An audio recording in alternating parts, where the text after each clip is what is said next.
To Mr. McCaleb. I'm honored to be here and honored by your presence, all of you. I think, the question that Elizabeth posed, what's your definition of sovereignty?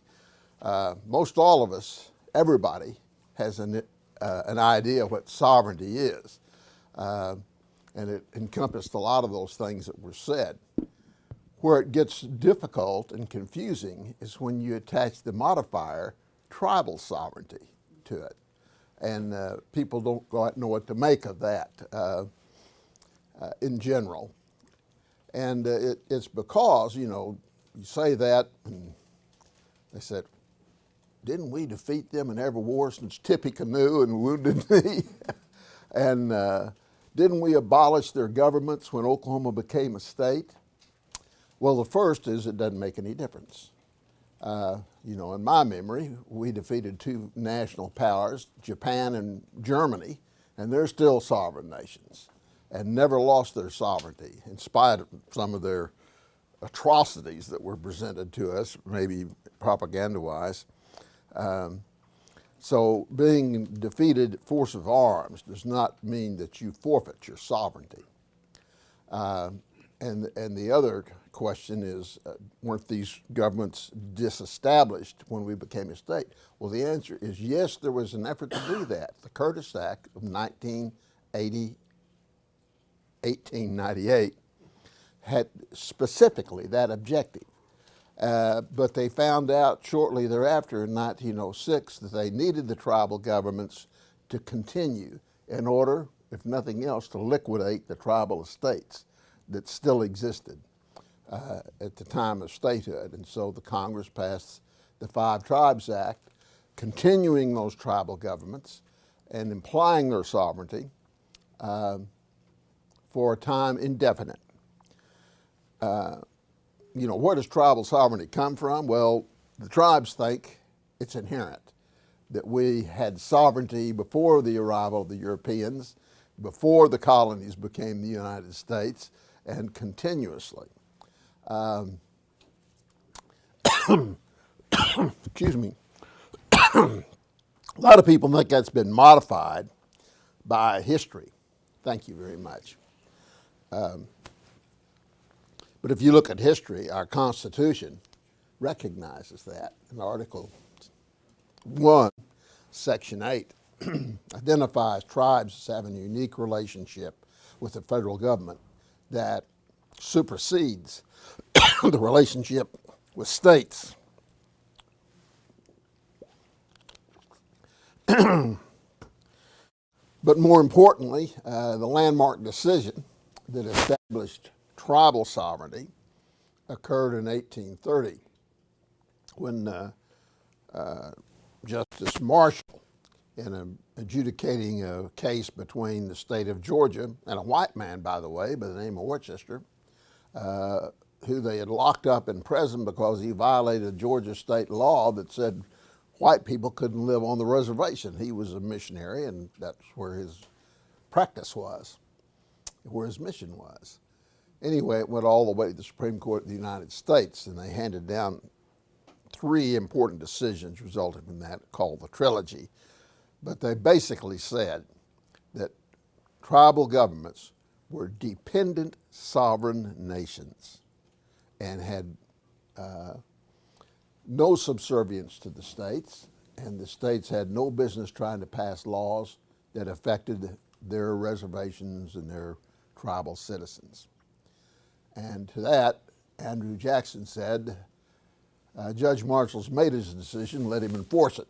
And he moved straight ahead with Congress's support in exporting or moving out all the Indians east of the Mississippi to the west of the Mississippi, most of them to what was Indian Territory, especially the five tribes of eastern Oklahoma: Choctaws, Chickasaws, Cherokees, Seminoles, and Creeks. My great-grandfather made that trip as a boy of 11 years old with his widowed mother. And you can imagine that odyssey was not a pleasant one. But the tribes were introduced into a wilderness and began to flourish. And they established their separate governments, completely divorced from, well, there weren't any states. There was just the territory, and actually there were the 5 sovereign boundaries. And they did that up until 1898, really 1906. But the sovereignty was never extinguished. It continued. And notwithstanding a lot of people's doubts of the same, and in 1934, the Congress passed the Indian Reorganization Act because they had taken so much land from the tribes. In 1887, when they passed the Dawes Servility Act, the tribes had 150 million acres. By 1934, that had been diminished to 50 million acres as a result of the individual allotments, which the 5 tribes fought. The 1934 Act basically reestablished the tribal governments and gave them federal recognition. In Oklahoma, we've always been separate. They did a separate act called the Oklahoma Indian Welfare Act in 1936, but it accomplished essentially the same thing. Things were not good for tribal governments and Indians. Even then, they still, in many reservations, are the poorest of the poor. We're not that way in Oklahoma, mercifully. But that is the case in some of the larger land reservation-based states. So what does tribal sovereignty mean? Well, it doesn't mean anything unless you exercise it. It's like a muscle. If you don't use it, it atrophies. And it had atrophied very, very much up until 1970 because the federal government made all the decisions for the tribes. It was very paternalistic, the Bureau of Indian Affairs was. But President Nixon, many of you will recall him not fondly, but he did a great thing for the Indians. He wrote what I call the Nixon Manifesto, and it basically said, the federal government's loused this up for 200 years. Let's see if we can't turn it over to the Indians and see what they do with it. And the policy became one of self-determination, which is exactly what the name implies.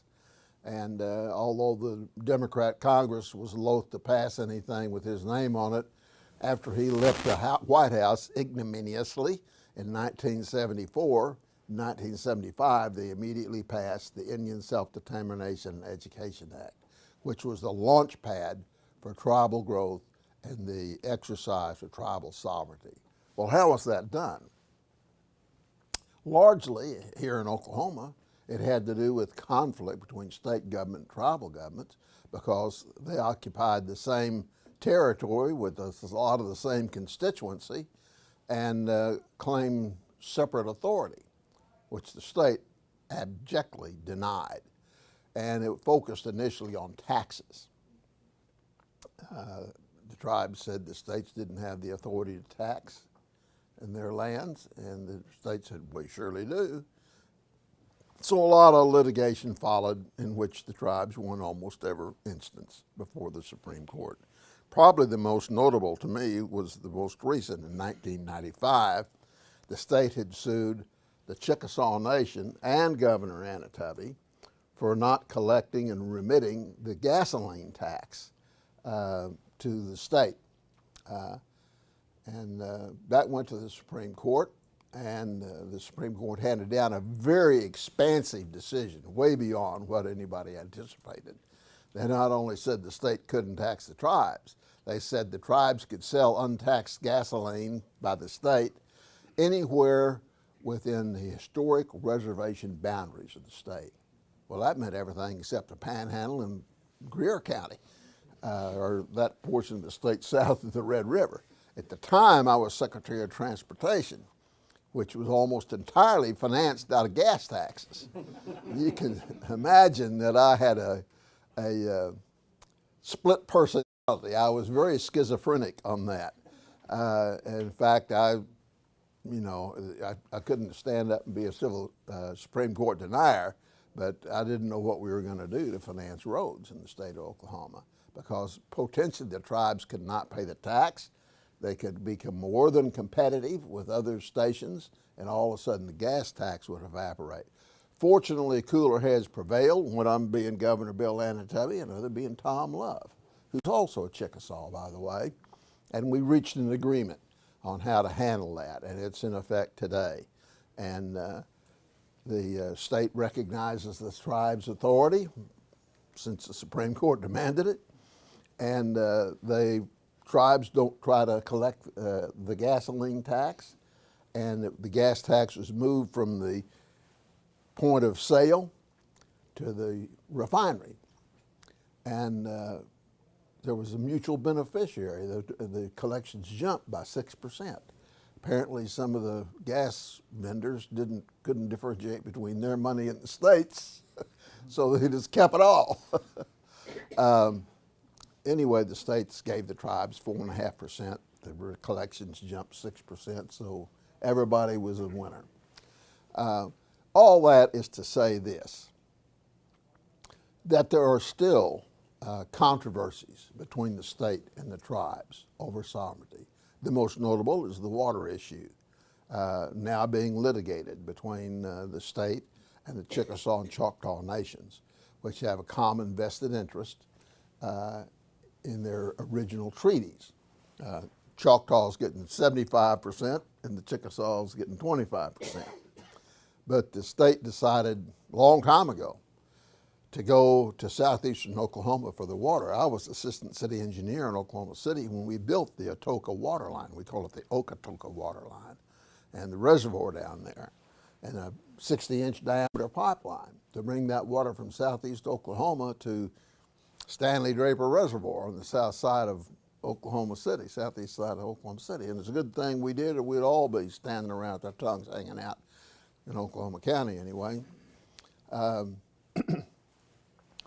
Did they get permission from the tribes? Nah, they didn't even ask. They just built a line because in 1961, the tribes had not exercised their sovereignty to any great extent, and their muscle and their arm of sovereignty had atrophied. And, they went again to southeastern Oklahoma and got water from the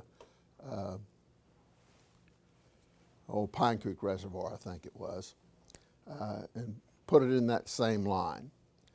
And then more recently, we were trying to negotiate a deal with the state, which we didn't try to solve the sovereign dominion issue. We just said, let's recognize that we agree to disagree and each declare we have 100,000 acre foot of water that we're going to quit claim to some entity, a trust, in order to make that water available.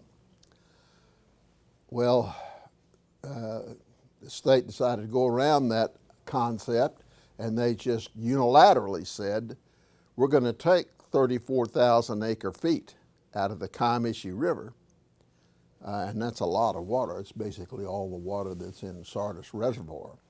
Oklahoma City had bought the storage rights in Sardis, but they hadn't bought the water rights, and the state was going to, on a collateral agreement, give them the water rights, the 34,000 acre feet of water. Well, our position was that wasn't their water to give. Thus, the issue was joined in the court, and there it still remains. Will it be solved? They're trying to solve it by negotiation and mediation. Whether that'll happen, I don't know. The point is, the state and the tribes are still in this tussle for sovereignty for certain issues.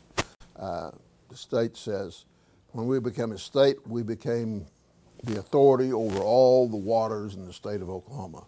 The tribe said, not that in the Choctaw and Chickasaw Nation, because we have never relinquished that. The title of that water has never been alienated, is the word I'm looking for. And the Enabling Act, which permitted Oklahoma to become a state, said very clearly, Section 1, first thing it had to say, nothing, Congress authorized the two territories, twin territories, to have a constitutional convention. It said, nothing in that Constitution shall diminish or deprive Indian people or Indian governments from property that they already have. Well, to an old dirt and clod civil engineer, that sounds pretty straightforward. But a lot of lawyers, I guess, who are paid by the state, don't agree with that. Well, what does this mean in terms of general welfare, the greater good for tribes, and probably as importantly or more importantly, the greater good for Oklahoma? Well, it means a great deal in terms of economic impact that would not be here without the tribal sovereignty. I think you all recognize the tribes are making a significant economic impact on the state, and we tried to quantify that. We hired the Minor School of Business to do a study to analyze and build a model for it from the data that we had. Not just us, but all the 39 tribes in the state.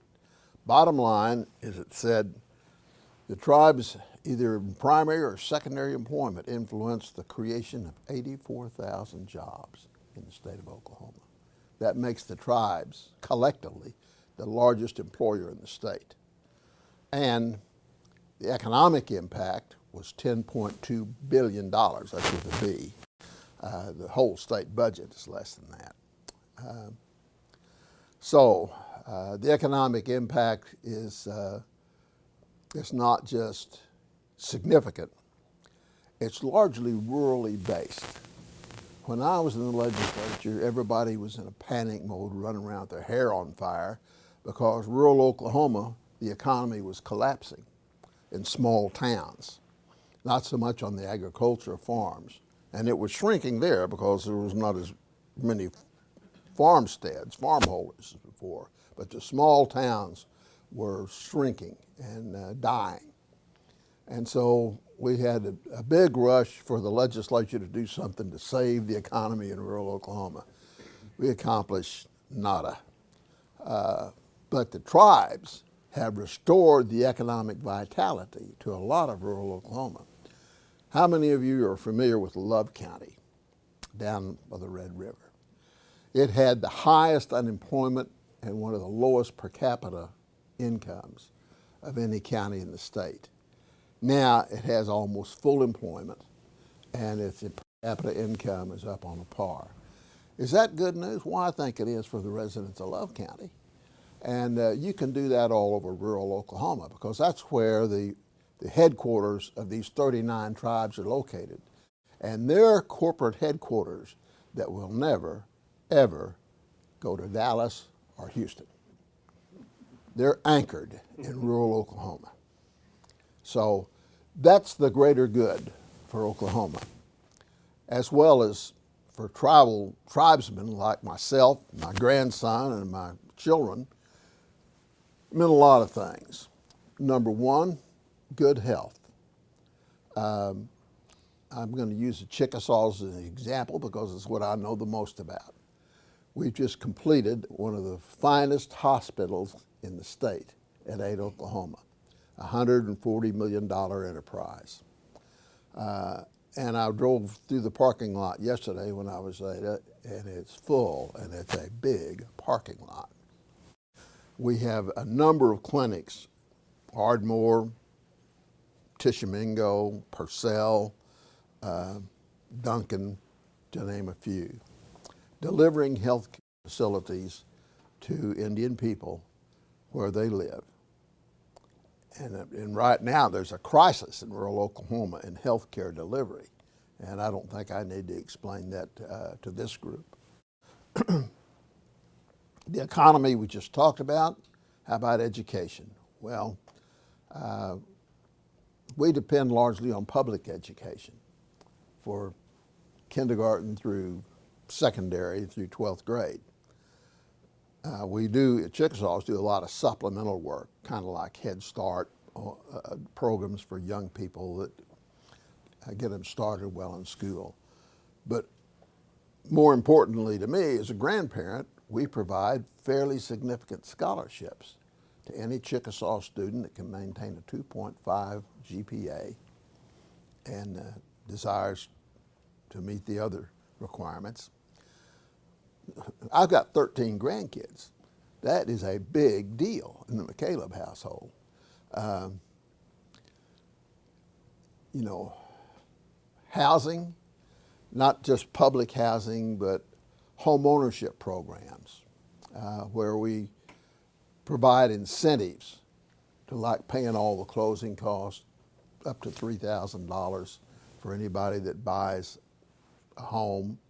And the 184 mortgage program permits Indians to purchase homes through the Department of Housing and Urban Development, much like FHA homes, at a competitive interest rate, better than competitive interest rate, and under good terms and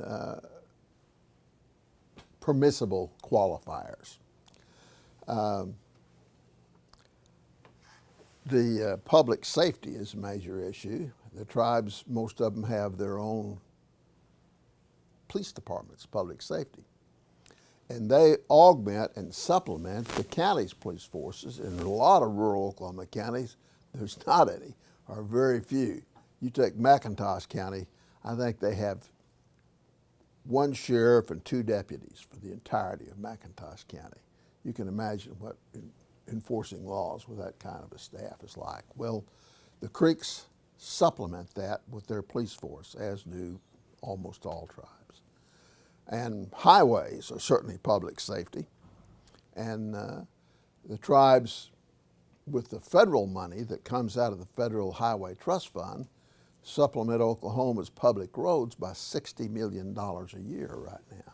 That's a significant contribution.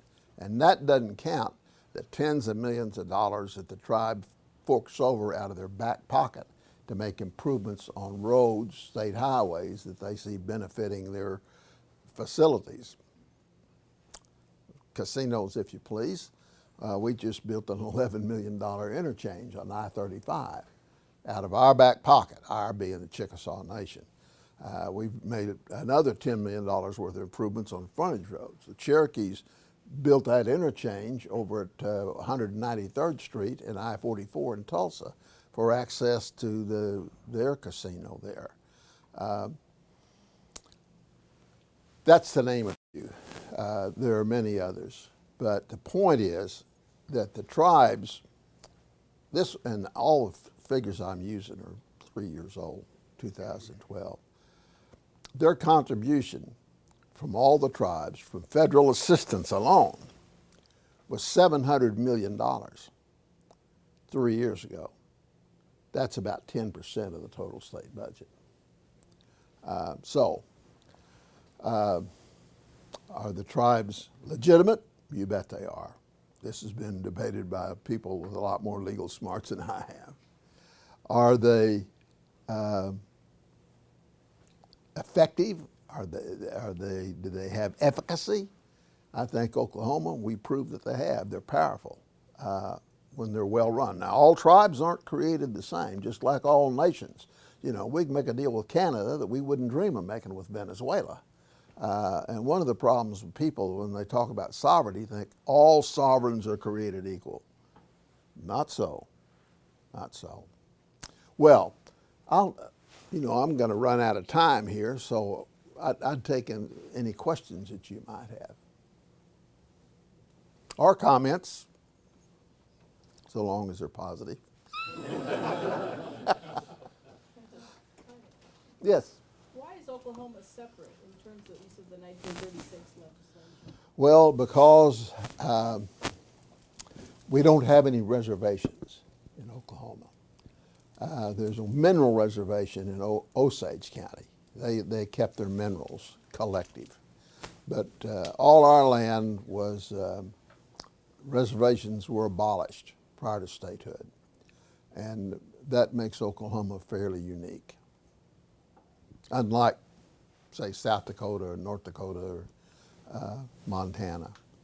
where there are still large land-based reservations. Now, a lot of that land was allotted and lost as a result of the Dawes Act, but the reservations are still intact. Yes, sir. You mentioned a resource that moves that there's a kind of debates over, which is water resources.